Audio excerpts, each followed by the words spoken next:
y en todos los, se podría decir, más de 100 debates que he tenido con escépticos, agnósticos, politólogos, ateos, etcétera, etcétera, siempre me he enfrentado, cuando atacan la Biblia, preguntarles si ya la leyeron. Y créanme que casi un 80% de las personas que discuten, agreden o son hostiles a la Biblia o la critican, ni siquiera la han leído. Y cuando te dicen, ya la leí, quiere decir que comenzaron desde el Génesis. Imagínense nada más. La Biblia no se comienza a leer desde el principio, sino desde el Nuevo Testamento.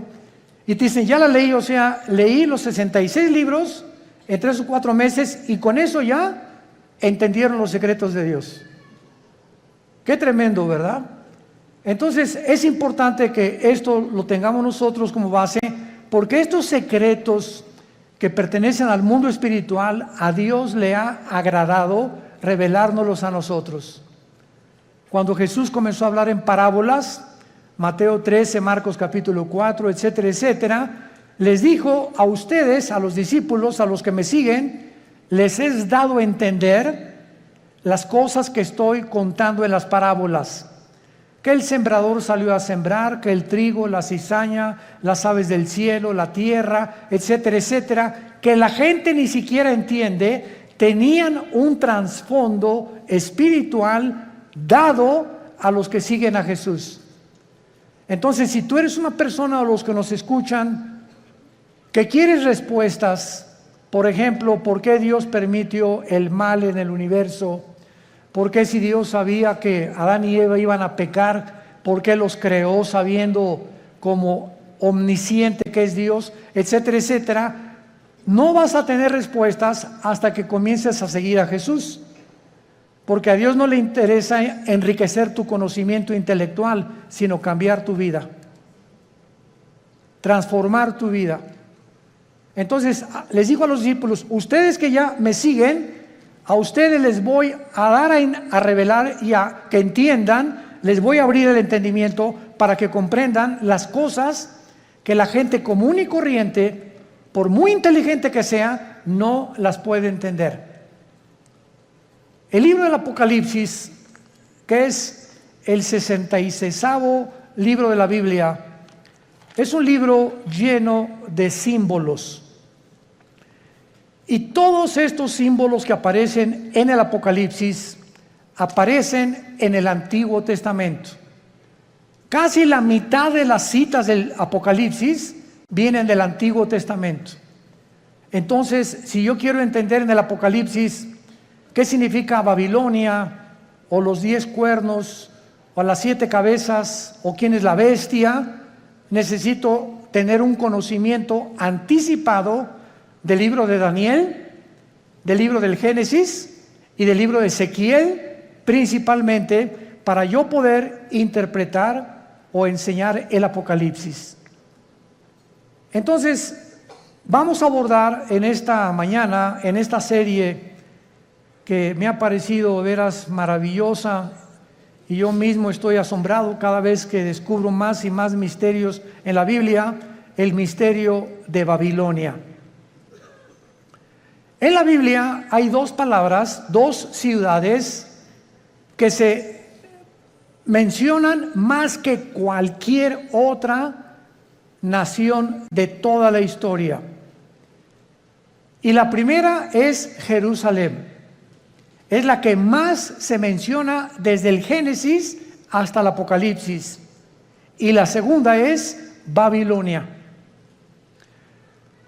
Cuando la Biblia termina en el Apocalipsis mencionando a Babilonia, a una ramera que vamos a ver ahorita, por eso se le llama un misterio, porque es la madre de las rameras y de las abominaciones de la tierra. Tenemos que entender que en el Antiguo Testamento fue en la tierra de Babilonia donde comenzó la brujería, la astrología, el ocultismo, las ciencias ocultas y todo aquello que pertenece a la dimensión satánica tuvo su origen en Babilonia. Ahora bien, la palabra Babilonia y Babel son intercambiables. Pero encontramos nosotros en Génesis capítulo 10 que la primera ciudad que Nimrod se le menciona en Génesis 10 del 8 al 10 como un cazador delante de Jehová. Pero esa palabra delante de Jehová significa en contra de Dios en el original hebreo. Y él fue el primer hombre que levantó Babilonia, que después acabaron levantando una torre, Génesis 11, la torre de Babel, donde Dios tuvo que confundir las lenguas, porque si ellos continuaban con ese sueño, con ese anhelo de llegar al cielo y de tener comunicación con los astros, etcétera, etcétera, ellos iban a acabar completamente destruidos por Dios. Entonces, la gran variedad de lenguajes que hay en el mundo es una manifestación de la misericordia de Dios, porque de otra manera nos acabaríamos todos, pero en 3 días. Entonces, gracias a que unos hablan francés, otros español, otros italiano, etcétera, etcétera, el mundo ha durado casi 6,000 años. Muy bien, ahora Babilonia, aparte en el Antiguo Testamento, aparece con otros nombres geográficamente. Uno de ellos es la tierra de los caldeos. La tierra de los caldeos. Y esta palabra, la tierra de los caldeos, esta frase significa la gente que vivía en Caldea. Y Caldea era Babilonia. Entonces, cuando tú oyes la tierra de los caldeos, es la zona geográfica donde la humanidad se comenzó a levantar en contra de Dios. Y actualmente, geográficamente, se encuentra en la nación de Irak. Ahí lo que es ahorita Irak y Siria, porque en el Antiguo Testamento Irak y Siria era la tierra de la Mesopotamia y no había una división, estas dos naciones no están divididas todavía, y toda esa área geográfica es precisamente donde comenzó la humanidad, de acuerdo a la Biblia. Porque por ahí corre el río Tigris, que nace en Irak, en Turquía, son como 3,000 kilómetros y desemboca en el Golfo Pérsico, donde ahorita hay una gran tensión, por cierto, entre Irán, Inglaterra y Estados Unidos, porque Irán continúa apoderándose de los barcos petroleros ingleses, porque está provocando Irán. No sé si leen los periódicos, anoche otro escándalo, que no han soltado el barco que capturaron los iraníes en el Golfo Pérsico, el estrecho de Hormuz, que es exactamente junto a Irán, porque ellos quieren una guerra contra Estados Unidos por el grupo Hezbollah terrorista, para que si Estados Unidos actúa a través de la naval y a través de la guerra y viene un enfrentamiento, entonces entraría a la guerra Israel y bíblicamente los judíos destruirían Elam. Apúntalo, de Enrique, L-A-M. Elam es una franja que está dentro de Irán, junto al Golfo Pérsico, pero es la parte más pegada al Golfo Pérsico, al estrecho de Hormuz. Y ahí en Elam, que pertenece a Irán, es donde se encuentran los reactores nucleares más poderosos de Irán. Ahí están las centrifugadoras del uranio 235, que es el elemento químico para producir la bomba atómica o las bombas nucleares. Entonces, de acuerdo a la Biblia, en el libro de Jeremías y en el libro de Ezequiel, se profetizó hace 2500 años que Elam iba a ser destruido, no Irán, porque Irán va a sobrevivir a la guerra de Ezequiel 38 cuando se una con Rusia y Turquía para destruir Israel, cosa que no lo van a lograr. Entonces, Babilonia significa confusión. Confusión. Otras traducciones la han puesto porque en la Torre de Babel querían ellos tener una puerta para con Dios. Querían que era una puerta al cielo que los iba a comunicar con los dioses. Pero la palabra Babel es básicamente la palabra confusión. Entonces vemos que nosotros, que desde el principio de la humanidad hasta el final de la humanidad, los seres humanos vivirán confundidos sin Dios. Esto es lo interesante de por qué aparece otra vez la palabra confusión al terminar el Apocalipsis, relacionado con las religiones. Porque aquí vamos a encontrar a una mujer, y las mujeres en la Biblia siempre han representado dos cosas espiritualmente nada más. Encontramos, ¿verdad?, a las mujeres que representan la iglesia, porque la iglesia se le compara con una mujer, y la otra Jezabel, o la gran ramera, que representa las religiones o la falsificación del camino a Dios, que es lo que querían hacer con la Torre de Babel. Y antes de entrar al capítulo 17 de Apocalipsis, quiero que vean otra cosa en el capítulo 9 de Apocalipsis. Rápidamente regresen al capítulo 9 y vean ustedes algo tremendo. Vemos nosotros en la sexta trompeta, Apocalipsis 9, versículo 13 en adelante, de qué manera se describe en la sexta trompeta uno de los ríos que atraviesan Babilonia. El sexto ángel tocó la trompeta y oí una voz de entre los cuatro cuernos del altar de oro que estaba delante de Dios, diciendo al sexto ángel que tenía la trompeta: desata los cuatro ángeles que están atados junto al gran río Bravo. ¿Eso dice? No, ¿verdad? Junto al Nilo. Tampoco. Qué interesante que hay cuatro principados satánicos ahorita atados junto al río Éufrates, que es el río que atraviesa Irak y Siria, y que desemboca en el Golfo Pérsico, donde hay una gran posibilidad que estalle una próxima guerra. En otras palabras, de acuerdo a la Biblia, el área geográfica más endemoniada que hay, más satánica, más que el Teposteco y más que cualquier otro lugar donde hay brujería a la mexicana, es Irak e Irán. Ahí están cuatro principados atados, y dice la Biblia, y fueron desatados, versículo 15, los cuatro ángeles que estaban preparados para la hora, el día, el mes y el año, a fin de matar a la tercera parte de los ángeles. En otras palabras, el mundo que vivimos actualmente está bajo el control de ángeles, pero no ángeles buenos, ángeles caídos.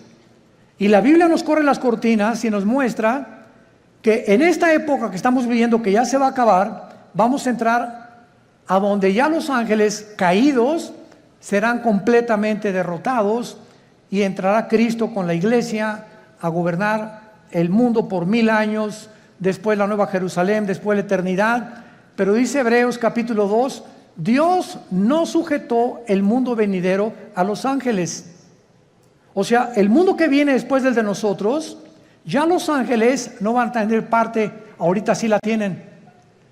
Y esto lo explica el capítulo 10 de Daniel, el capítulo 7 de Daniel, el capítulo 2 de Daniel, Ezequiel capítulo 28, Isaías capítulo 14, etcétera, etcétera, donde cada nación, Grecia, Egipto, los medos, los persas, los romanos, los babilonios, todos tenían ángeles que les decían a los gobernantes lo que tenían que hacer.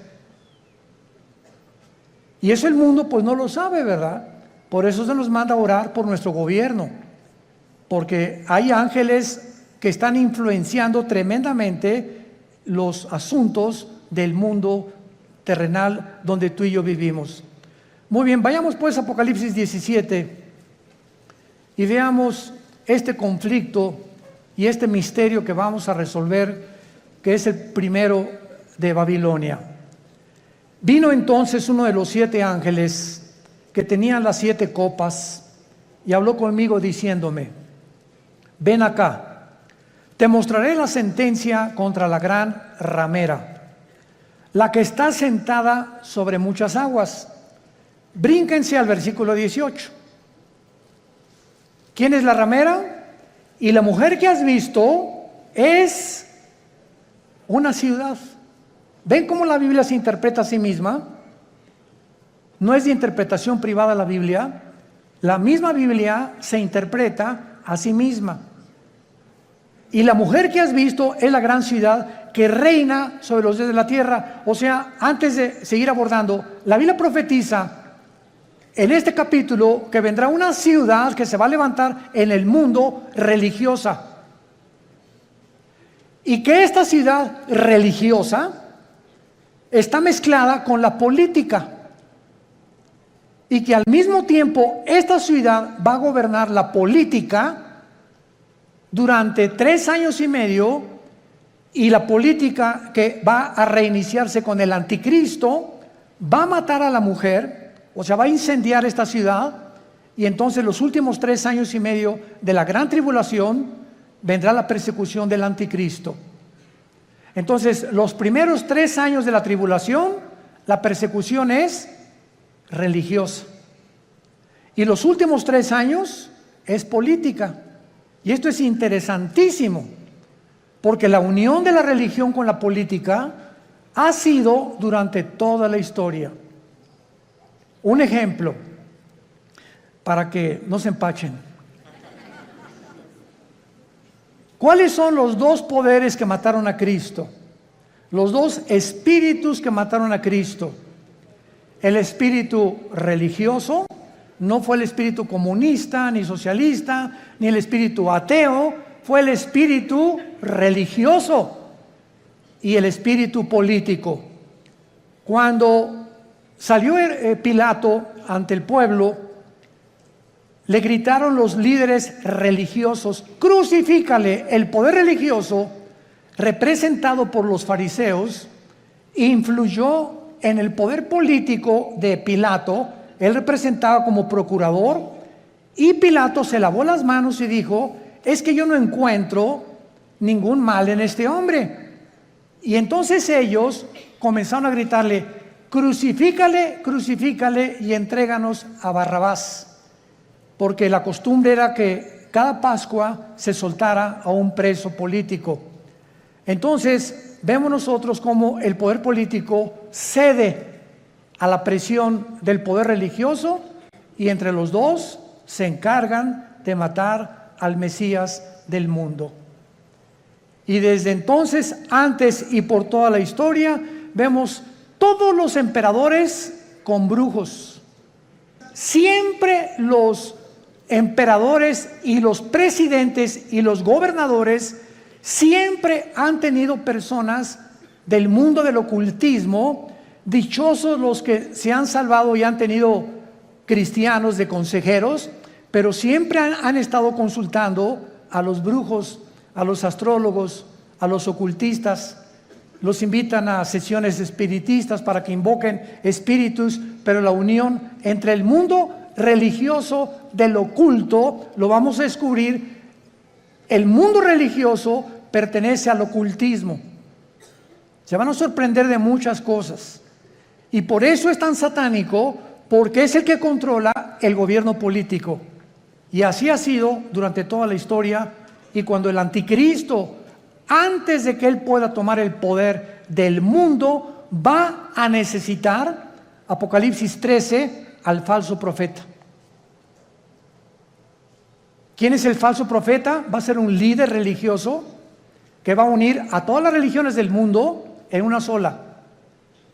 Y cuando ya el anticristo vea que ellos le pavimentaron el camino para que su gobierno político pudiera emerger, entonces el anticristo quema a esta ciudad donde se van a concentrar las religiones del mundo, y él se proclama, segunda de Tesalonicenses 2, 3 y 4, el único Dios, donde el mundo lo adora como adoraron a los césares romanos como dioses. Te mostraré la sentencia contra la gran ramera. O sea, aquí hay un juicio contra una ciudad. Es lo primero que acabamos de despejar esta incógnita. Esta ramera representa a una ciudad que está sentada sobre muchas aguas. Las muchas aguas en la Biblia son las naciones, como lo interpretó el versículo 18. Y dice así, versículo 2, con la cual han fornicado los reyes de la tierra, y los moradores de la tierra se han embriagado con el vino de su fornicación. Este ángel viene para enseñarle a Juan un juicio, una sentencia que viene decretada del tribunal cósmico de Dios. Quiero que sepas que voy a juzgar a este sistema religioso. Y es muy importante que a esta ciudad se le da el nombre de ramera. Vamos a explicar esto.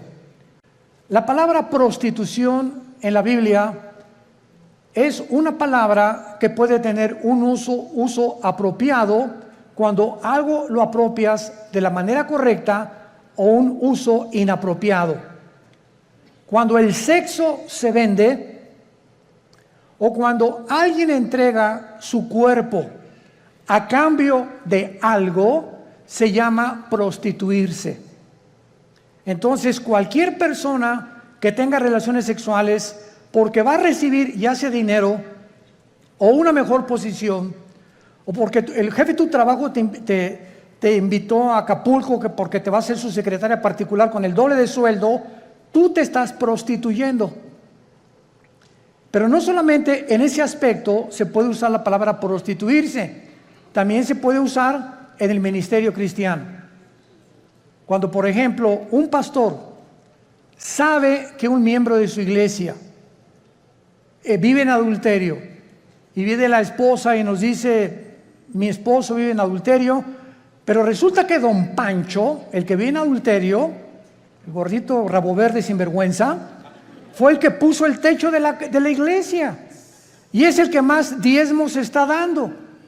Entonces, si un pastor, por saber que don Pancho es el que más económicamente está ayudando a la iglesia, y ese pastor no disciplina a don Pancho, ese pastor es un prostituto. Ha prostituido su ministerio, se vendió. ¿Me van siguiendo? Siempre que tú cedes a tus convicciones por dinero o por un interés, te estás vendiendo. En la Biblia es la palabra fornicar. Por eso más adelante dice que esta ciudad ha fornicado, ha tenido relaciones ilícitas con los gobiernos. Y la iglesia no tiene que haber separación entre iglesia y el Estado.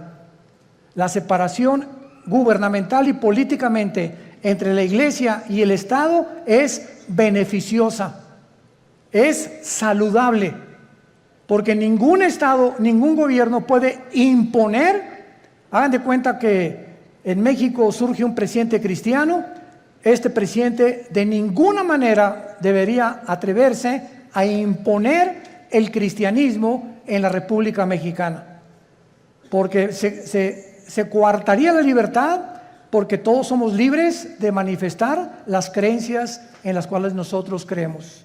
Pero cuando ya se impone una religión a través de la muerte o de la Inquisición o de la tortura con el beneficio de la iglesia, es cuando vemos que ese sistema se ha prostituido. Se ha prostituido, porque a la iglesia no le corresponde juzgar a los malos. Eso le pertenece al Estado. El Estado usa el Estado de derecho para castigar a los malos, silla eléctrica o pena capital o pena perpetua, lo que sea. La iglesia tiene la función de predicar el evangelio para que el corazón del ser humano sea transformado. La justicia la aplica el Estado, no la iglesia. Para que me vayan siguiendo con mucho cuidado.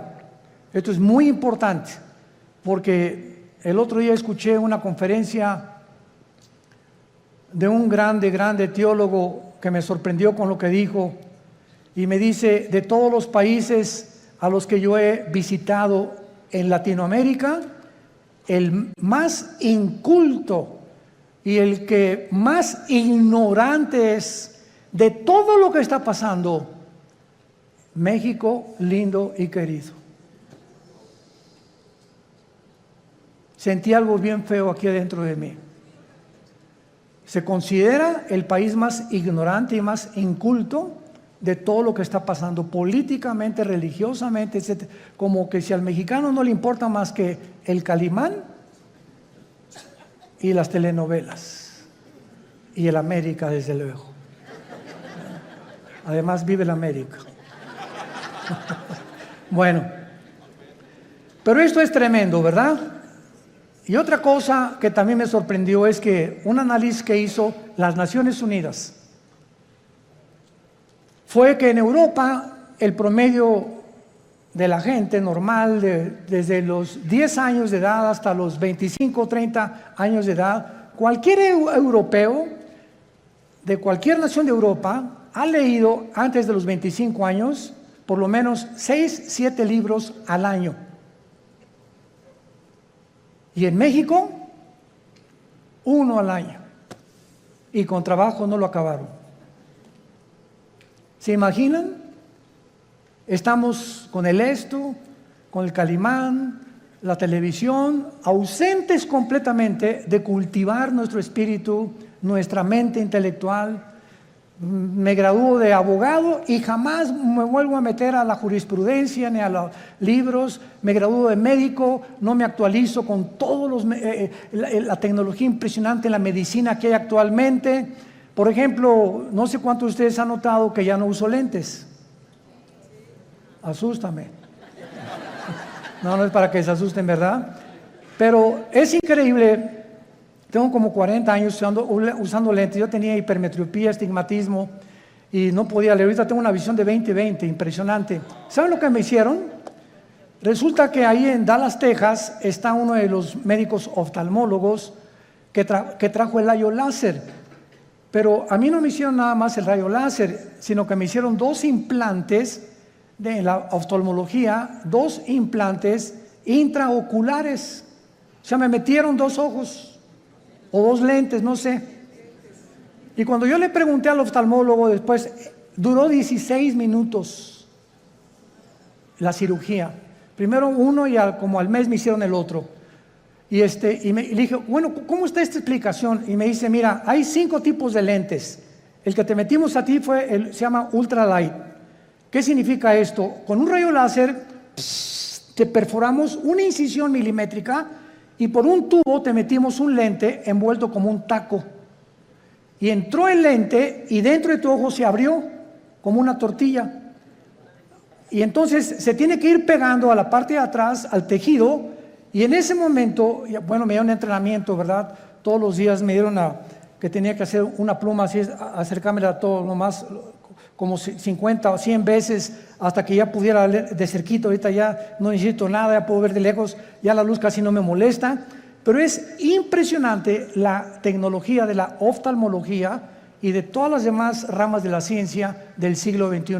A mi hijo Caleb le hicieron en 7 minutos el láser, nada más que a él no le hicieron cirugía. A él con el puro láser le quitaron los problemas que tenía de la vista con una garantía de 35 años. Ahí me dieron hasta que venga el Señor por nosotros. Y sí, ya para qué quiero más, ¿verdad? Bueno, pero este es el mundo que estamos viviendo, ¿no? Entonces, están pasando muchas cosas en el mundo y tenemos que estar actualizados, tenemos que estar leyendo revistas, actualizándonos, ¿verdad? Las noticias para saber y enterarnos cómo está la cosa, y tenemos que tener hambre, pero más que nada, hambre de la Biblia. Muy bien. Entonces, la prostitución en este pasaje, la ramera, representa, si lo quieres apuntar, la prostitución de la religión. Cuando la religión se vende,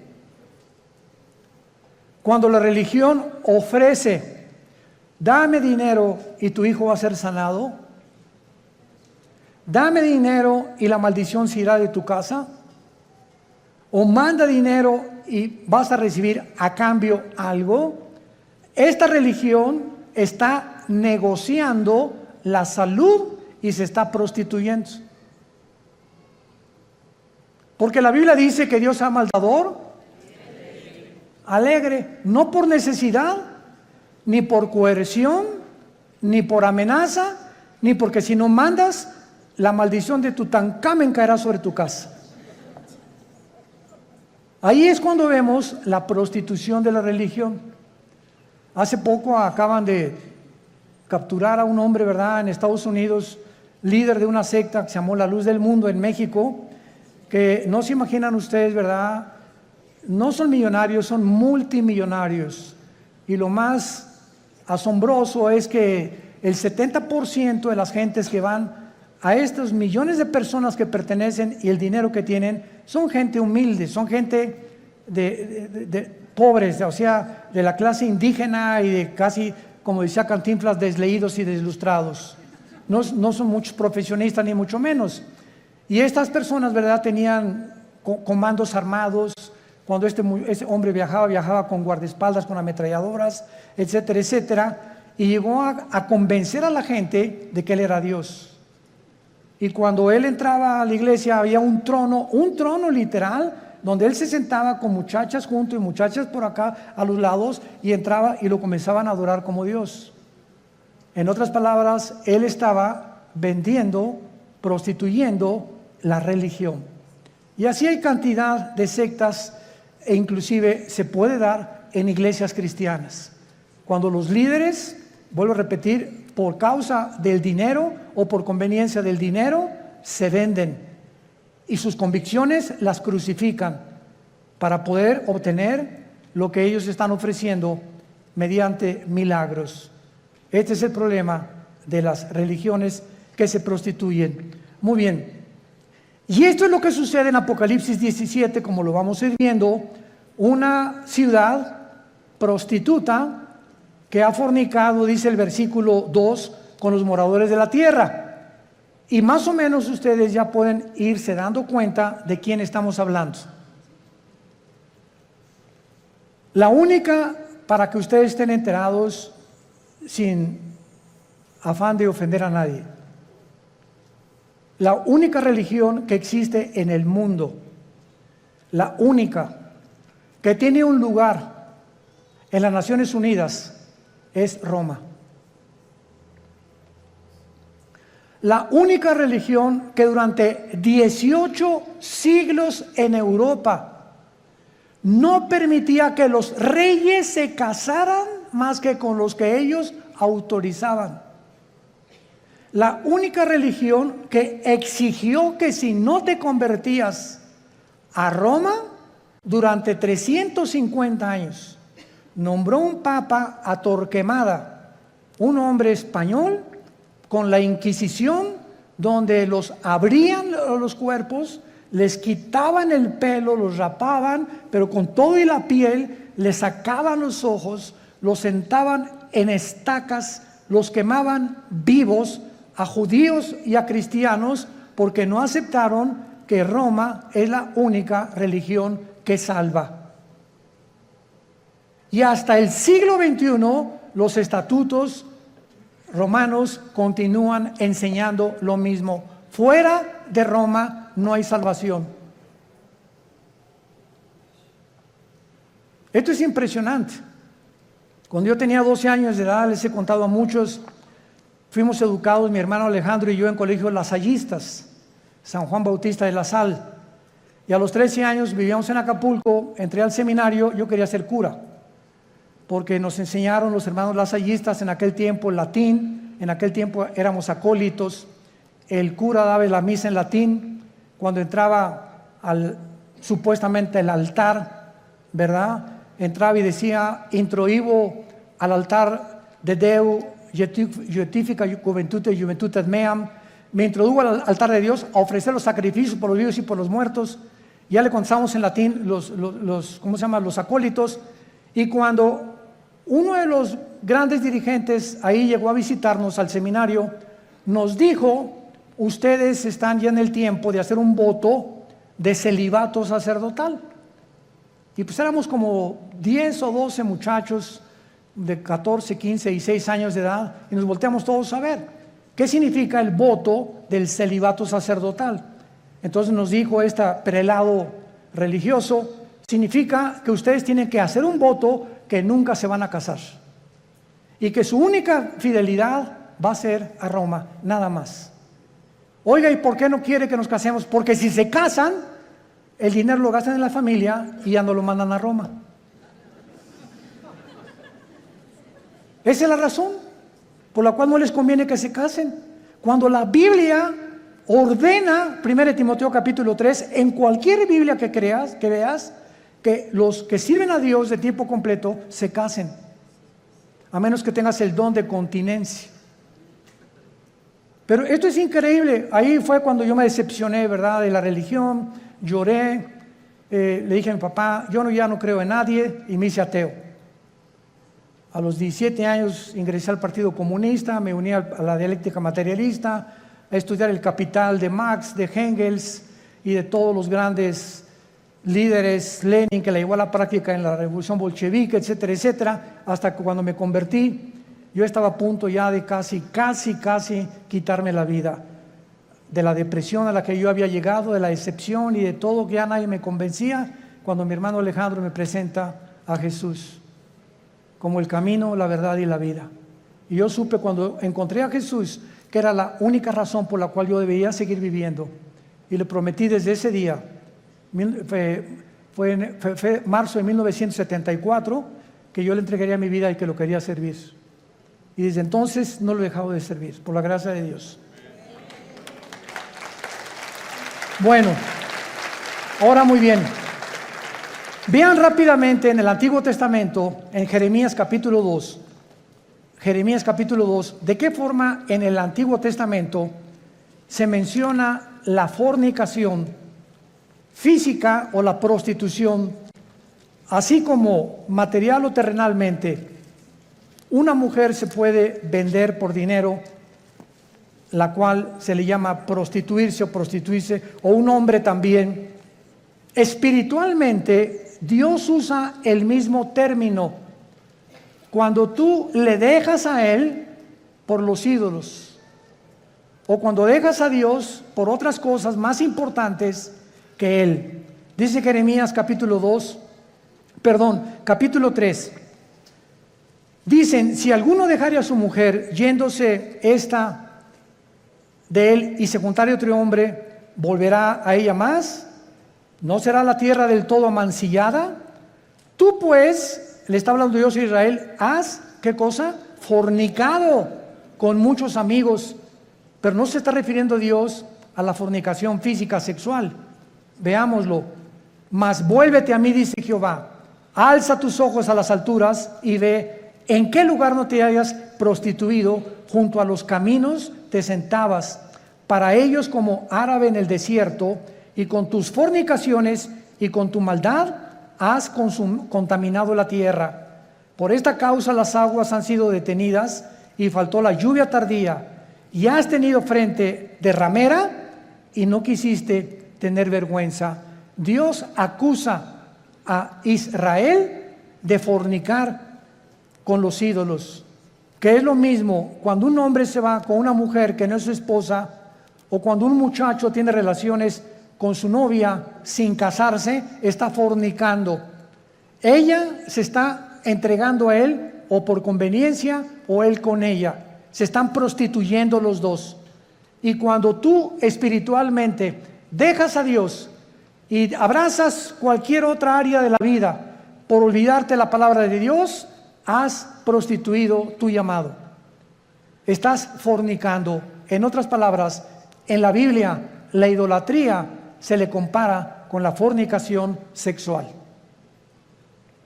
Ahora veamos y confirmémoslo en Santiago capítulo 4, en el Nuevo Testamento, y dice así el apóstol Santiago. Santiago capítulo 4, versículo 4. Santiago 4, versículo 4. Oh almas, ¿cómo se les llama? Adúlteras. Pero no porque se hayan ido con otra mujer. ¿No sabéis que la amistad del mundo es enemistad contra Dios? Cualquiera que se quiera ser amigo del mundo se constituye enemigo de Dios. ¿O pensáis que la Escritura dice en vano, el Espíritu que Él ha hecho morar en nosotros nos anhela celosamente? Vemos ya que también en el Nuevo Testamento la fornicación puede ser espiritual o puede ser de carácter sexual. Vayamos otra vez a Apocalipsis, nuestro pasaje, y ya vamos despejando muchas incógnitas que estaban ocultas ante nuestros ojos, por lo cual Dios le llama a esta ciudad, versículo 2, has fornicado con los reyes de la tierra. Roma tuvo relaciones ilícitas con los políticos. Cuando Constantino en el año 325 después de Cristo, apúntalo, fue el último emperador romano, fueron los emperadores los que le hablaron a una persona para darle el título de pontífice. Fue el primer título que se le dio a un dirigente en Roma. La palabra pontífice significa constructor de puentes en el latín. Constructor de puentes, o sea, vamos a nombrar a una persona, síganme con cuidado, que tenga relación con Dios y que nosotros a través de esa persona podamos comunicarnos con Dios. Cuando 350 años antes, la Biblia dice, porque no hay más que un solo mediador, Hechos 4:12, entre Dios y los hombres, Jesucristo. Entonces, Roma toma el lugar de Jesús y dicen que ellos a través actualmente de cualquier cura o cualquier padre te tienes que ir a confesar. Él te da una penitencia de, no sé, 30, 40 veces Marías o lo que tú quieras decir, y en ese momento tus pecados son perdonados. ¿Qué dice la Biblia? Que no tenemos ya a nadie desde Cristo en nuestros días a quien contarle nuestros pecados más que a Jesucristo, hombre. Primera de Juan 1, 8 y 9. Si confesamos nuestros pecados, Él es fiel y justo para perdonarnos y limpiarnos de toda maldad. ¿Se dan cuenta cómo cuando comenzamos a estudiar se nos comienzan a caer las vendas? Pero cuando el mexicano o el latinoamericano no quiere estudiar y no quiere leer, te puedes quedar 20, 30 años y te encierras en una cárcel de religión. No, yo estoy bien, y ahí tienes enfrente la luz y te niegas a verla. Porque puede más tu orgullo religioso que la verdad. Juan capítulo 3, y esta es la condenación, que la luz vino al mundo y los hombres amaron más las tinieblas que la luz, porque sus obras eran malas. Muchos no quieren venir a la luz, no porque no puedan, sino porque no les conviene. Prefieren permanecer en esa cárcel que salir de esa cárcel y servir al Dios vivo y verdadero. Veamos ahora en segundo lugar que dice el versículo 2, que esta relación ilícita que le llama fornicar con los reyes de la tierra, o sea, una relación política religiosa que no debe existir. Los moradores de la tierra se han embriagado con el vino de su fornicación. La palabra embriagarse, ustedes saben, es emborracharse, pero no con tequila herradura, ni con mezcal, sino aquí también se usa en el sentido que la religión embriaga a las personas, las emborracha, les nubla el entendimiento y los convierte en ovejitas con un pastor ciego. Entonces, cuando tú estás en algún movimiento religioso y abundan en el mundo entero y no entiendes, ni lees, ni conoces, sigues como borrego, simplemente porque pues ahí va tu familia, o porque ahí van tus amigos, o porque te cautivó esa persona que se dicen dioses, etcétera, etcétera, estás como borracha. Caes en una trampa tremenda. ¿Se acuerdan de Jim Jones? 1978, que se llevó a 1,000 personas a la Guyana junto a Venezuela.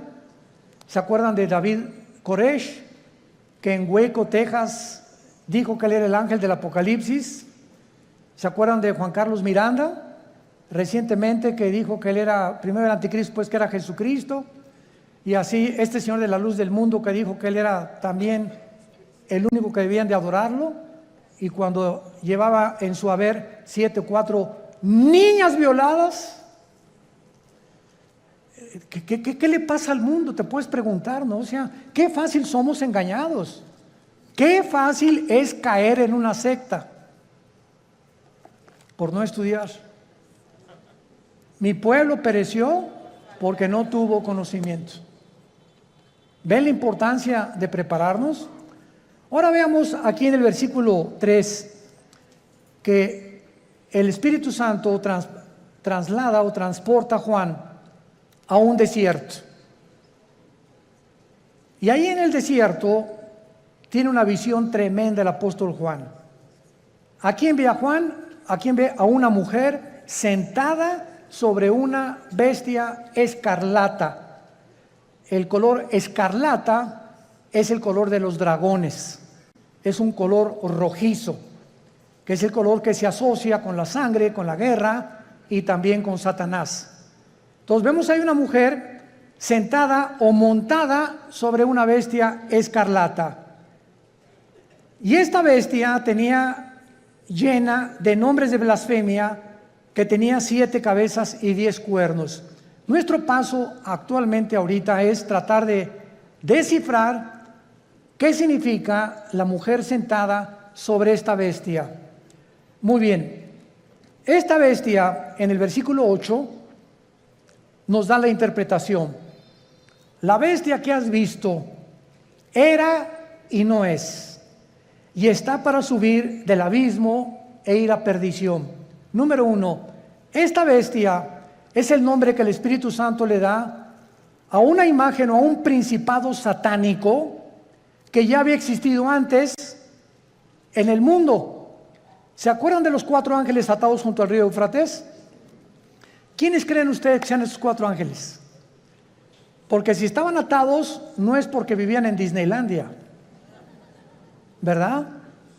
Sino que eran 4 ángeles que ocasionaron un daño tan grande en la historia humana que Dios los encerró y los va a soltar al final de la gran tribulación, cuando nosotros ya no estemos ahí. Pero en el capítulo 10 de Daniel se nos revela que cuando Dios envió un ángel a la tierra para comunicarle a Daniel el futuro de Israel con la profecía de las 70 semanas, otro principado satánico se atravesó y lo interrumpió durante casi 3 semanas, que mientras había una guerra en la dimensión espiritual, Daniel se encontraba en la tierra orando. En esas 3 semanas hubo una guerra espiritual sin que Daniel lo supiera. Y esas oraciones de Daniel hicieron que viniera el ángel y bajara Miguel, el arcángel y comandante en jefe de las huestes de los ángeles buenos de Dios, para que ese ángel fuera librado y llegara a la tierra, a Jerusalén, a Babilonia, y le entregara a Daniel el recado.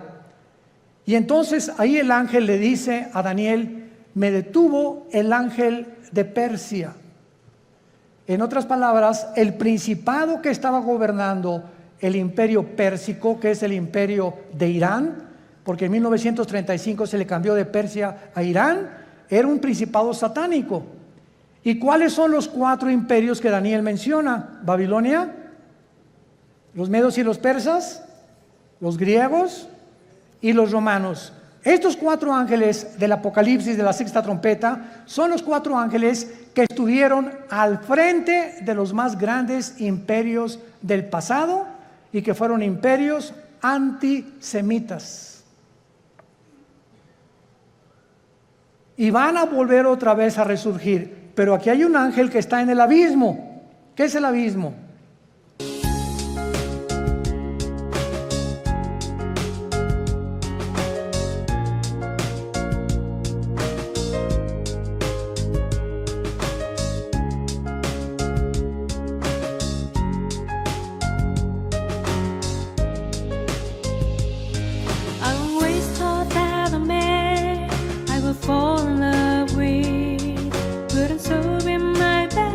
Friend, I am glad that it's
Muy bien, la Biblia nos habla de que hay prisiones en el centro de la tierra. Una es el infierno. ¿Quién está en el infierno? ¿Tu comadre? ¿Tu tía? ¿Tu tío? No sabemos, ¿verdad? El infierno es el lugar de los espíritus humanos, nada más, desde Adán hasta nuestros días, que bajan al centro de la tierra. Todos los que murieron sin Cristo o rechazaron la salvación se encuentran en el infierno. En el infierno no hay demonios. Ahora, el lugar de los demonios, cuando Cristo vino al mundo, el gadareno le dijo a Cristo, ¿verdad? O cuando los iba a sacar del endemoniado, le dijeron a Cristo: no nos mandes al abismo, déjanos meternos en los puercos, porque los demonios saben que al bajar al abismo ya no salen hasta Apocalipsis capítulo 9, que se les va a abrir la puerta y van a invadir el mundo. ¿Se imaginan? Ahorita hay maldad. Ahora imagínense con todos los demonios sueltos. Entonces en el abismo están los demonios, en el infierno los seres humanos, en el Abadón o en el Tartarus están los ángeles caídos que Dios ha guardado por ahí y que también serán soltados después. Y hay otros ángeles que están guardados y que ya nunca jamás, por toda la eternidad, van a ser soltados. Entonces la Biblia nos muestra claramente que esta bestia que estaba viendo Juan, no hay otro nombre más que bestia para darle, porque la palabra bestia en el griego significa algo cruel, rapaz, sanguinario, que no se le puede comparar a un tigre, ni a una hiena, ni a un león, ni a una águila. No hay ningún animal comparado, y por eso se le adjudicó el nombre de bestia. Y esta bestia es el anticristo. ¿Qué nos dice la Biblia? Que cuando surge el anticristo, que lo más seguro es que el diablo va a tener relaciones con una prostituta.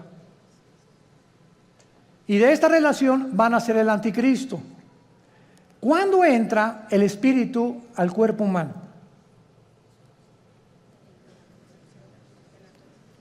Cuando mi papá se juntó con mi mamá, el cromosoma Y de mi papá se juntó con el óvulo de mi mamá, doble X, se formó una célula de 46 cromosomas que le llaman el cigoto o el cigote, ¿verdad? Y después ahí es el feto y ahí se va formando la criatura. La pregunta es la siguiente: ¿cuándo entra el alma humana o el espíritu al cuerpo humano?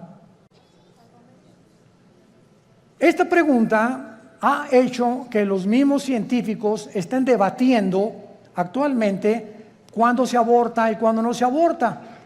No hay ningún médico, ningún doctor, ningún genetista, ningún ginecólogo, nadie que te pueda decir cuándo comienza la vida. Y por eso se ha dado especulaciones. No, puedes abortar a las 3 semanas, a los 2 meses, al mes. Y las leyes en diferentes naciones cambian de acuerdo a la perspectiva y la opinión de tales o cuales médicos.